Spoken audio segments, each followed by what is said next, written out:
Hello guys, andito ako ngayon sa shopping mall kasi nilalaban ko yung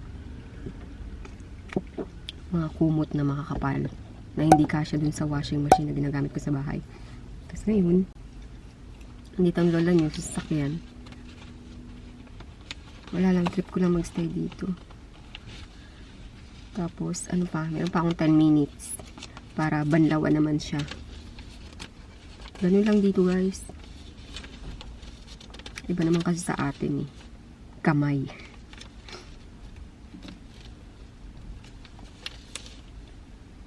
Ito, nagkakape. Hindi pala ito kape, at chocolate.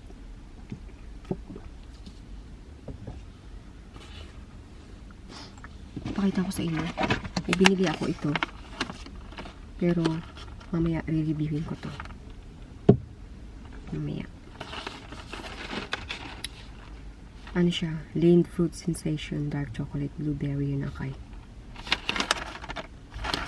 Ito siya guys. Pumunta ako sa ano kanina sa shop para bumili niyan. Kasi wala akong wala pa lang ang tawag doon, wala pa lang pang sukli yung machine na ginagamit dito sa laundry. Kaya di pumunta muna ako sa shop. Nanghiram pala ako. Nanghiram ako ng ano ba yung tawag dun? $10 dun sa lalaki na nandoon. Sabi ko, hiramin ko nga muna yan. Saway. Ayun. Kaya napabili ko niyang chocolate na yan. Kasi, pwede ka rin naman magpapalit dito. Pero minsan, bili ka na lang para may sukli. Yun na yung gagamitin mo. Parang wala kasi, hindi kasi uso dito yung papalit, parang ganun. Puro kasi card dito. Card ang gamit.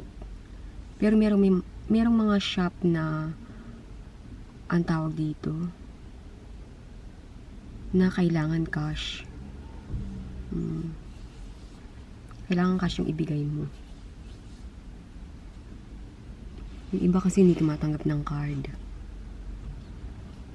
Pero halos lahat dito tawag dun? Puro card ang gamit. Lahat dito. Walang cash masyado. Yung iba lang. Yung mga maliliit lang na store, yung mga maliliit lang na tindahan. Okay, see you guys later. Mamaya ulit. Ayan, tapos na siya guys. Kukunin ko lang.